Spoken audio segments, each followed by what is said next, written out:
effectiveness. And I'm also our SAC-COC accreditation liaison, which will definitely come into play in today's presentation. So take it away, Cheryl. So we wanted to share with you the AA pathwork, and our learning outcome for today sounds very lofty. Envision the path to assessing pathway outcomes. We created Associate in Arts degree pathways, advising guides for students so that they have a plan for how to be successful in transfer their baccalaureate degree of choice, whether that is at a Florida college system institution or a state university system institution. There are 47 degree pathways in the catalog. They are based on the statewide common program prerequisites. We wanted to be very clear in the pathways about what's required for transfer into a major and not rely on a lot of extra courses that would be kind of best preparation, or we really think this would be helpful, because often that could result in excess credits for students and some misconceptions about what they really transfer.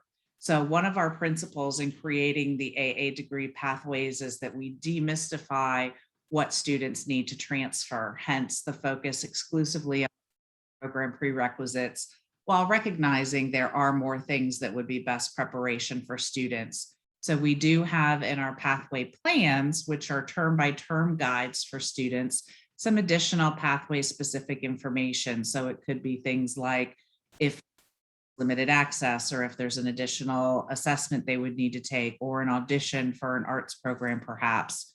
So we do include that. The pathways vary in length and complexity, as you can imagine, with common program prerequisites. Some have 0 common prereqs, some have over 30 common program prerequisites that they require for transfer. And we do have, we're calling it an exploratory path. Exploratory is a more positive approach to undecided, so that students don't feel like they're behind in any way in their planning. But others, like criminal justice, don't have any common program prerequisites at all. So we did, if you want to advance the slide, Darren, we did think about how we wanted to do this from an advising perspective and what it means to have a set of courses that we're advising students to take for transfer. So Darren will share a little bit about what the SACS requirement is for that and where we go from here. Thank you, Cheryl. So one of the things that we kept in mind during the entire development from the design phase all the way up to now is that in addition to our focus on student learning, we do have some external reporting requirements related to our assessment activities. Some of you may be aware that we are about to begin our next decennial reaffirmation with SAC-COC, which is a very time and labor intensive process that kicks off in December for us. Assessment is covered by SAC-COC standard 8.2 broadly, and this one particularly deals with 8.2a. And so the kind of root of standard 8.2 is that the institution identifies expected outcomes. That's the first criteria. Excuse me. Assesses the extent to which it achieves those outcomes as the second criteria. And then the third bit is provides evidence of seeking improvement based on analysis of results in the following areas. And part A is student learning outcomes for each of its educational programs. So in our learning outcomes assessment model, in addition to the general education outcomes that many general education disciplines help to assess, all of our AS programs, all of their certificates, all of those are included in 8.2a. General education, by the way, is part B. And so about a year ago, a little over a year ago, in September of 2020, advance my slide 1 second. The SAC-COC board issued a new interpretation of this standard. As some of you again may know, we are only authorized to grant a single associate in arts degree. However, when we used to have pre-majors and now with degree pathways, there are ways in which we specify particular configurations of courses within that degree, even if we don't necessarily call that a major. And the guidance that was released related to this new interpretation of standard 8.2a is that for the purposes of assessing educational programs, which we tend to think of as something that grants a credential, even though the associate in arts is the credential, we have these variations within the associate in arts. And the interpretation is that, and I'll just read it for those of you who can't see the screen share. If, however, an institution's AA and AS degree programs contain significant or coherent and significant cohort of courses that appear to be a major sequence, review committees might reasonably expect that the institution considers each iteration of its AA and AS degrees to be separate educational programs. And for our AS programs, this is not an issue because they are specified by their major. They have substantially different sets of courses in the major, and each of those AS programs is designated separately. So we have multiple ASs, but we only have the one AA. But now we have to consider these degree pathways and what that means with respect to this interpretation. It's a little bit vague, I'll be honest with you. And so Cheryl, myself, and Nicole started to meet earlier this year to really start thinking about what are these terms coherent and significant? What do they mean with respect to our degree pathways? And therefore, how do we include them in our learning outcomes assessment model? So we drafted a couple of proposed definitions to start the conversation. Again, focusing on those two key terms in the description, significant and coherent. And what we initially proposed was that a degree pathway within the associate in arts is significant if it contains 15 or more credit hours. As you heard from the introduction, our degree pathways vary substantially in their length. So some of them have no particular course recommendations. Some of them exceed the length of half the degree. And the second of those two key terms, coherent, a degree pathway within the associate in arts is coherent if all the courses it includes are specified by prefix and number.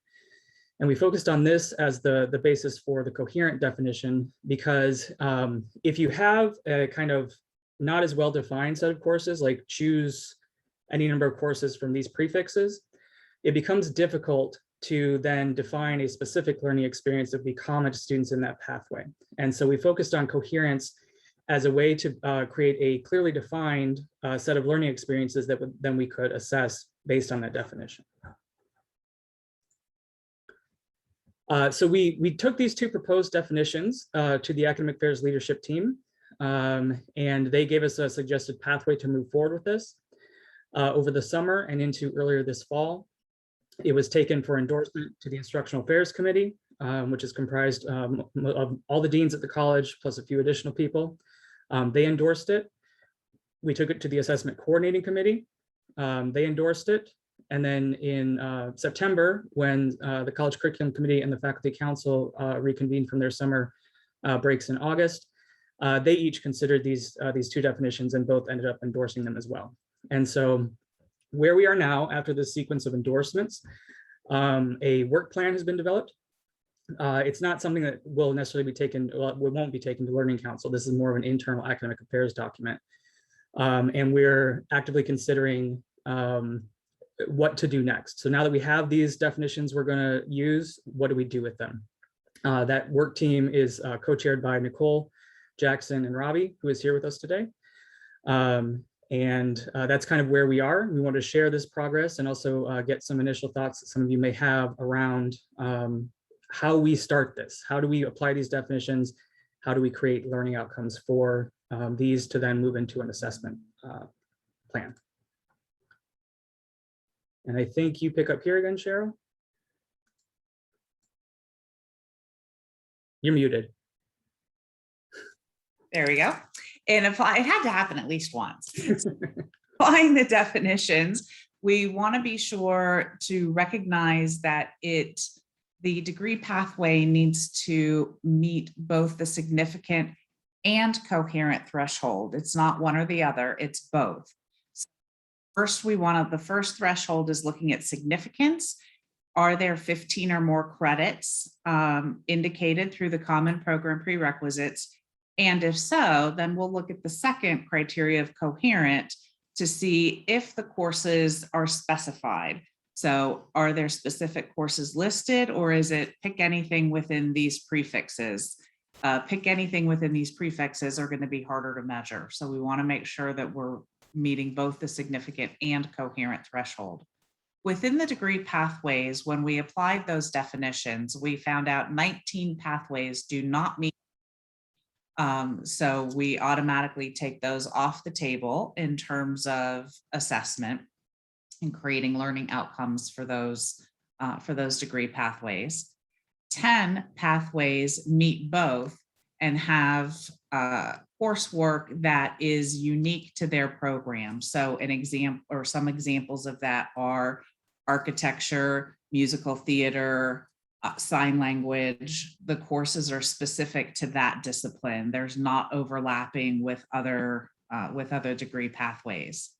And then 23 of those pathways can be met with both or have considerable overlap. So there are things like biology, biomedical sciences, physics, so forth, where there's a lot of common coursework between the math and the sciences. They're predominantly in the STEM fields, as you could imagine.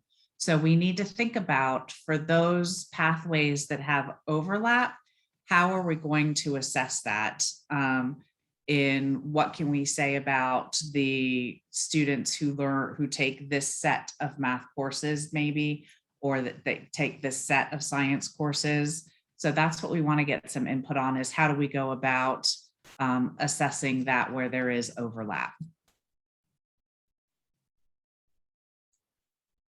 Okay, so I'm bringing this figure back up because I want to share basically how this will work going forward. Now that we have these two definitions and we've applied those to our degree pathways, some of you may notice, by the way, that the numbers on the last slide don't add up to 47.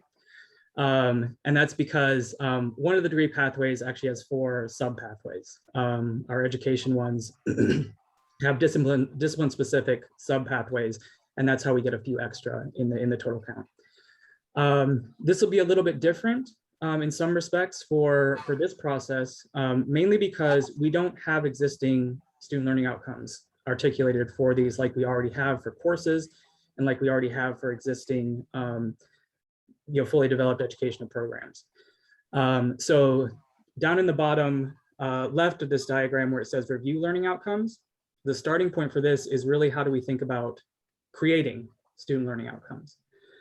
And until we have those learning outcomes created, we can't really then move on in this pathway or in this cycle diagram to develop the assessment plan, implement it, interpret results, et cetera, et cetera. And because, as Cheryl shared on the last slide, we have a lot of overlap in some of these. It's not necessarily the domain of a single discipline. It's interdisciplinary by its very nature.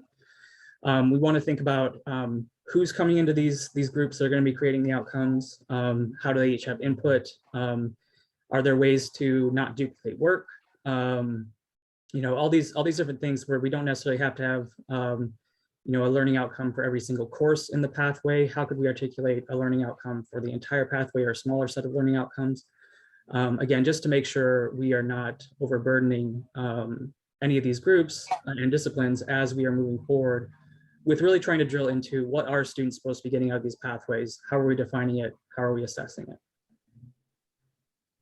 Other than that, the rest of this should proceed as it is. And we maybe, it could be that existing leadership teams take up some of this work who are already doing work in these disciplines. It may be that we need to convene additional leadership teams. And that's one of the things we're still thinking through and would like your input in.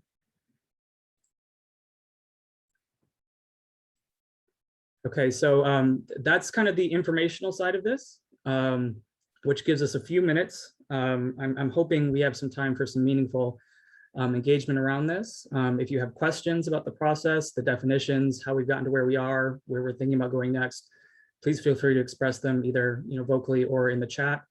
And give us any kind of feedback you have or input you have on what we could be considering for how to approach this particular issue.